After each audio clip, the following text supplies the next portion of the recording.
The hardest part was convincing her father to come up to the surface again. Once that happened, Ariel and Eric had an entire presentation ready for the Sea King, which started off with a collection of Ariel's favorite objects from the human world. "It's called a telescope," she said, demonstrating to her father. "It helps you see things that are far away. Look." King Triton held the telescope to his eye. His brow rose, and he peered more deeply at the lens. When he lowered the telescope, he admitted, "This might be useful in our kingdom." Sebastian brought the item to the pile of other human treasures the Sea King now permitted in Atlantica. Eric bowed to the Sea King. "And you, young man, would you like to join us for dinner? I hear from Sebastian that you have questions about the mer world." "I'd be honored, sire." "But I'm afraid I can't," Eric gestured at his legs. "Ah, yes."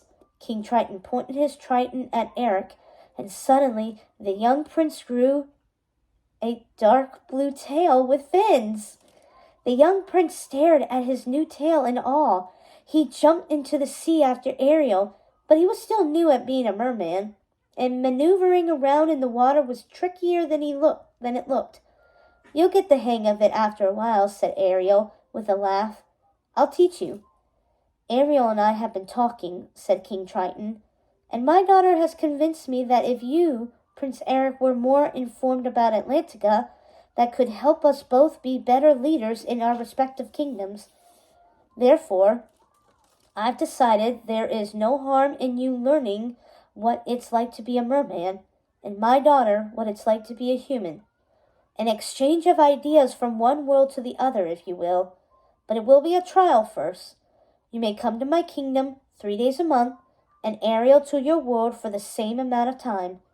"Humans and mer people could learn to trust each other," Ariel said. "We could warn your sailors against storms, and your people could be more considerate with your fishing and polluting," King Triton provided. Eric bowed his head. "Those all sound like wonderful ideas." He sent Ariel a smile. "I can think of no one better than Ariel to find a bridge between our two worlds." Ariel smiled back at him shyly. It'll be a cultural exchange too.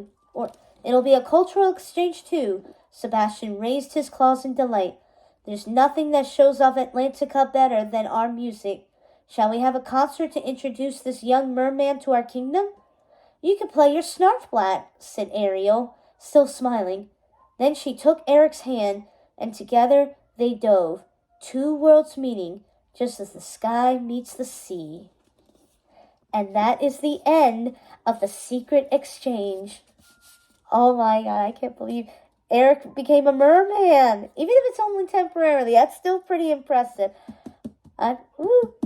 Honestly, I think between the secret exchange and part of your world, A Twisted Tale, I like them both. I like them both. Well, thank you so much for joining me on this magical and mermaidly... Oh, that was terrible. I'm sorry.